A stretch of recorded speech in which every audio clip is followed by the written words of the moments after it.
पाकिस्तानी मुस्तकिल मंदूब आसिम इफ्तिखार कहते हैं कि गज़ा में जंग बंदी पर रद्दमल किया जाए। गज़ा में इसराइल की कार्रवाइयाँ नाकाबिल कबूल हैं। उन्होंने कहा कि मगरबी किनारे में यहूदी बस्तियों की तामीर को बंद कर दिया जाए।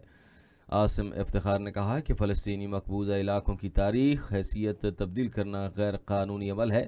फ़लस्तीन पर शर्म अल शेख में होने वाली पेशरफ्त बरकरार रखी जाए। फ़लस्तीनी अथॉरिटी का मरकज़ी किरदार नागुज़ीर है। पाकिस्तानी मुस्तकिल मंदूब आसिम इफ्तिखार ने कहा कि पाकिस्तान सिडनी में दहशत गर्दी के वाक़े की मज़म्मत करता है। पाकिस्तान के मुस्तकिल मंदूब आसिम इफ्तिखार कहते हैं कि गज़ा में जंग बंदी पर अमल दरामद किया जाए। गज़ा में इसराइली कार्रवाइयाँ नाकाबिल कबूल हैं। मगरबी किनारे में यहूदी बस्तियों की तामीर बंद करने का भी पाकिस्तान की जानिब से मुतालबा किया गया। उन्होंने कहा कि फ़लस्तीनी मकबूजा इलाकों की तारीखी हैसियत तब्दील करना भी गैर कानूनी है। फ़लस्तीन पर शर्म अल शेख में होने वाली पेशरफ्त भी बरकरार रखी जाए।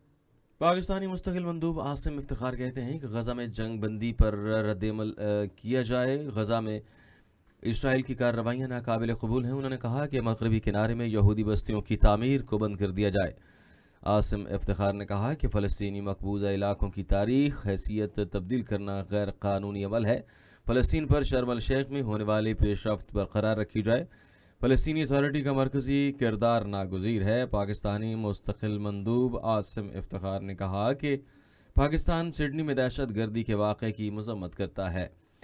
पाकिस्तान के मुस्तकिल मंदूब आसिम इफ्तिखार कहते हैं कि गज़ा में जंग बंदी पर अमल दरामद किया जाए। गज़ा में इसराइली कार्रवाइयाँ नाकाबिल कबूल हैं। मगरबी किनारे में यहूदी बस्तियों की तामीर बंद करने का भी पाकिस्तान की जानिब से मुतालबा किया गया। उन्होंने कहा कि फ़लस्तीनी मकबूजा इलाकों की तारीखी हैसियत तब्दील करना भी गैर कानूनी है। फ़लस्तीन पर शर्म अल शेख में होने वाली पेशरफ्त भी बरकरार रखी जाए।